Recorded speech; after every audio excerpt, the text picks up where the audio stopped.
Cambiemos de tema. Mire, ya le había comentado al inicio del programa sobre la gira de trabajo que realiza el presidente Andrés Manuel López Obrador por Washington. Para abundar más en el tema, me da gusto saludar, como cada miércoles, a Lila Abed, analista internacional, directora adjunta de México Institute y colaboradora de este espacio. Lila, muy buenos días, ¿cómo te va?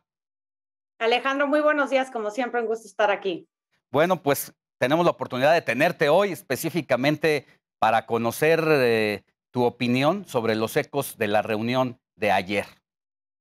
Sí, pues fue una reunión sumamente importante, creo que surge después de este boicot que hizo el presidente López Obrador a la Cumbre de las Américas. Entonces fue un intento por parte del presidente Joe Biden, primero que nada, de mandar una señal de que la relación bilateral es estable, de que funciona y de que hay una cierta confianza entre mandatarios. En sus declaraciones iniciales, el mandatario estadounidense dejó claro cuáles son las prioridades de su gobierno. Entre ellas, mostró que o mencionó que han otorgado más de 300,000 visas H2 a mexicanos, a estos migrantes trabajadores temporales el año pasado.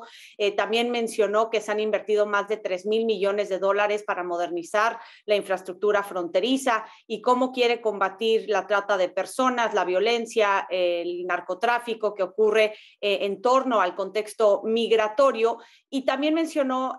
la cuestión del fentanilo, que es muy importante para Estados Unidos debido a que ha causado una crisis de salud pública con más de 100,000 muertes por sobredosis en el año 2021. Ahora, por parte del presidente López Obrador, sus 5 puntos parecieron que no lograron pues tener mucha importancia dentro de la Casa Blanca, porque a pesar de que anunció estos 5 puntos que según el mandatario mexicano iban a reducir la inflación, en mi opinión no creo que estaban dirigidos hacia reducir la inflación, aunque varios de ellos estuvieron, bueno, fueron un poco interesantes en el sentido de que le prometió al presidente Joe Biden garantizar abasto de gasolina en la frontera norte, también le ofreció más de 1,000 kilómetros en la frontera de gasoductos para que puedan transportar gas de Texas a otros estados, también reducir aranceles y otros temas regulatorios, pero si vemos el comunicado final que publica la Casa Blanca, Alejandro, en realidad parece que el presidente Joe Biden descartó en términos generales los 5 puntos que mencionó el presidente López Obrador en la oficina Oval y sí compromete a México en otros aspectos, particularmente en inversión fronteriza, en temas de seguridad, en donde en este punto me parece que la relación bilateral está pasando por un momento de muy poca confianza entre las agencias en materia de cooperación de seguridad en ambos lados de la frontera, pero también hay otras disposiciones como en temas de cambio climático, por ejemplo, donde dice que México y Pemex, en amplia cooperación con Estados Unidos,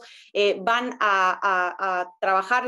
juntos para reducir ciertas operaciones de gas en mar y tierra, al igual que petróleo, y también identificar proyectos de inversión. Creo que esto es sumamente importante, no solo porque el tema del cambio climático es uno de los pilares de la política exterior del presidente Joe Biden, sino porque también hay más de 10,000 millones de dólares de inversión estadounidense en México, en el sector energético, que están amenazados por las distintas políticas energéticas del gobierno de la Cuarta Transformación. Entonces, aunque vimos muchas sonrisas, aunque vimos una disposición positiva por ambos líderes en la oficina Oval, en la foto salen muy sonrientes. Creo que a puerta cerrada y en privado se tocaron temas muy sensibles y esto lo vemos reflejados en el comunicado oficial. Así es, lo importante y lo sustancioso, yo creo que no está expuesto ahí, será lo que se dijo en corto. Hay que recordar pues el tema de las empresas estadounidenses y sus inversiones, de lo que se ha quejado,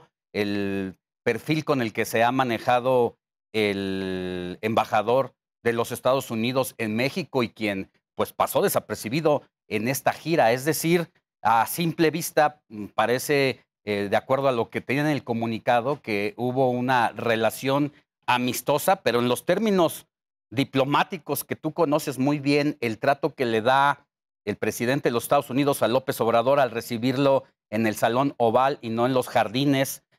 todo esto, ¿qué te deja a ti? Es una visita de trabajo y creo que también había un poco de pues de resentimiento por parte del presidente Joe Biden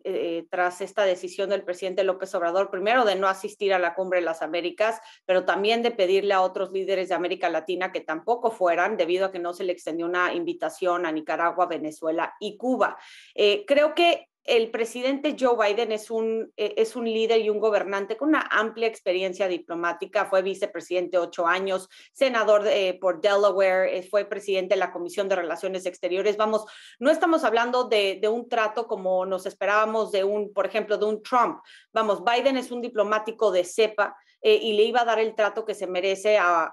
un mandatario como de México, ¿no? Como de cualquier otro país. Pero creo que sí hay temas y todavía existen desafíos y roces en la relación bilateral que se tienen que solucionar, y creo que los distintos compromisos que vienen dentro del comunicado lo reflejan. Es decir, a pesar de que el presidente López Obrador trató de llegar con un plan de 5 puntos contundentes que según él se iban a traducir en acuerdos oficiales, lo que demuestra la Casa Blanca es que no fue así. Tomó varios componentes muy generales de lo que dijo el presidente López Obrador, pero si lees a detalle el comunicado, vienen otras cuestiones que ni siquiera el presidente López Obrador mencionó durante sus declaraciones en la oficina Oval. Entre ellas, por ejemplo, me parece muy importante, y a veces uno lo lee muy rápido y no lo toma como una cuestión de relevancia, pero al principio del comunicado lo primero que dice es que están comprometidos ambos países a los valores democráticos que van a defender el crecimiento inclusivo, la transparencia, el Estado de Derecho, los derechos humanos,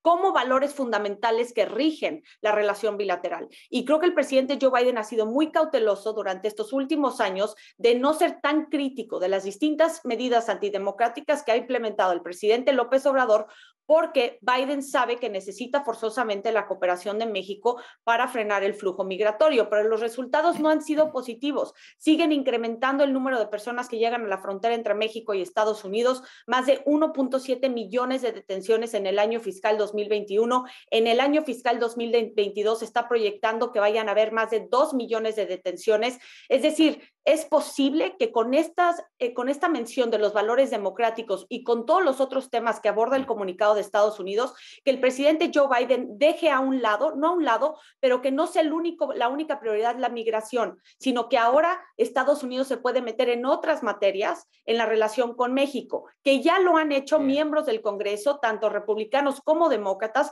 donde han expresado sus preocupaciones por el declive democrático en México, por la falta de libertad de expresión, por el asesinato a los periodistas, por el acoso a la oposición política de Andrés Manuel López Obrador, por las amenazas que hay en el sector energético a inversiones estadounidenses. Vamos, hay una amplia gama de cuestiones que todavía quedan por resolverse y que se han quejado mucho en Estados Unidos por lo que está ocurriendo en México, y que hay que ser muy claros. Dentro del Tratado de Libre Comercio del TEMEC hay distintos mecanismos para presionar a México en temas comerciales y económicos si sigue violando las distintas disposiciones y capítulos de este Tratado de Libre Comercio. Muy bien, Lila Abed, muchas gracias por tu análisis. Yo me quedo, entre otras cosas, entonces, con esas comillas de comprometerlo a los valores democráticos, lo cual parece pues el cobro de la factura en relación al boicot de la cumbre pasada. Que tengas muy buen día y te mandamos un abrazo desde aquí.